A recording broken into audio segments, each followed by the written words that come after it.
Bonjour et bienvenue sur ma chaîne. Aujourd'hui, je vous propose un petit quiz. Vous êtes prêts? C'est parti. Question numéro 1. Quel est le prétérit du verbe take? Took, take, taken. Took. Le prétérit d'un verbe, c'est son passé simple. Question numéro 2. Quelle est l'erreur dans la phrase suivante? I have 20 years old.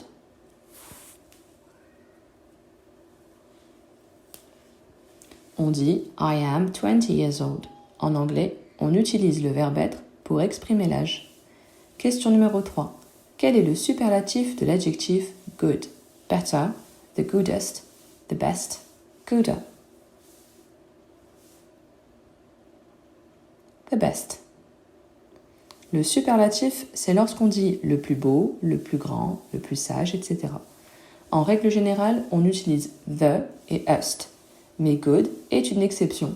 Son superlatif est the best. Question numéro 4. Complétez la phrase suivante. Tomorrow, I go to the supermarket. Tomorrow, I will go to the supermarket. Tomorrow signifie demain. Il indique que la phrase est au futur. On emploie donc le modal will pour mettre le verbe qui suit au futur. Question numéro 5.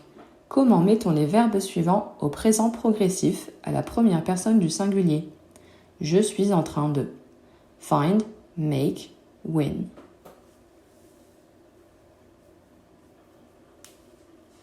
I am finding.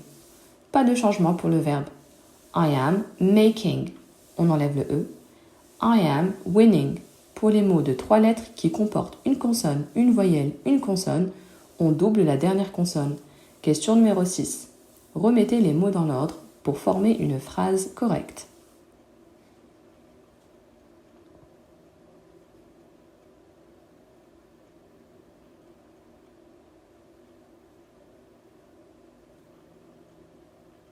If I were rich, I would buy a big house. Question numéro 7. Trouvez l'intrus parmi les mots suivants. Eggplant, pumpkin, zucchini, towel, leek, carrot, bean.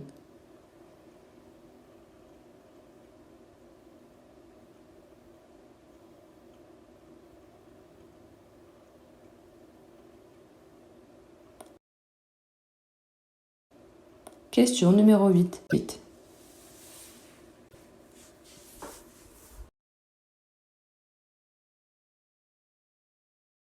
148.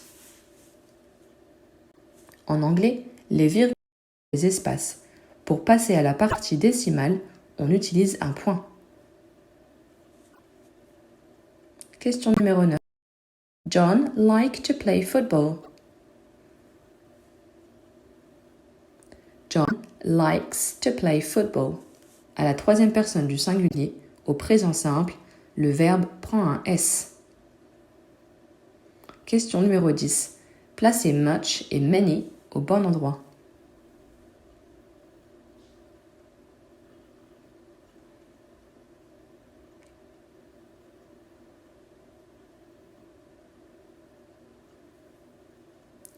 How many people are there? How much coffee would you like?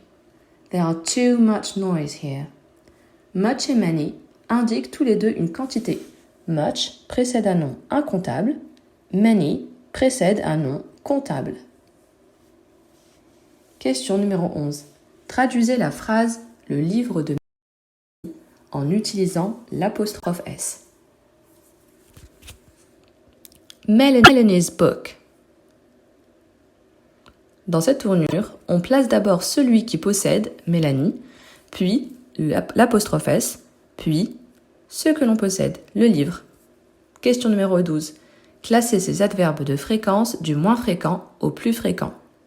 Always, sometimes, never, often, hardly ever.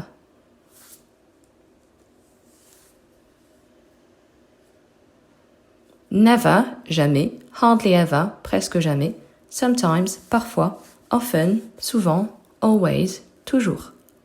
Question numéro 13. Mettez cette phrase au prétérit simple. When I hear him cry, I asked him what he wants. When I heard him cry, I asked him what he wanted. Lorsque je l'ai entendu pleurer, je lui ai demandé ce qu'il voulait. Question numéro 14. Complétez la phrase suivante pour obtenir une question au passé.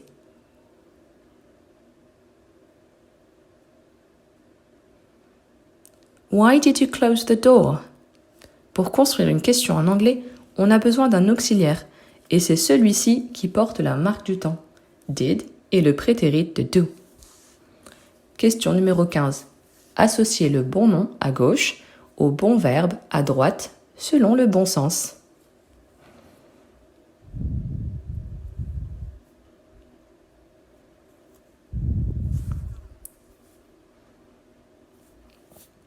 Voilà pour ce quiz. N'hésitez pas à me donner votre score en commentaire et à partager cette vidéo avec vos amis.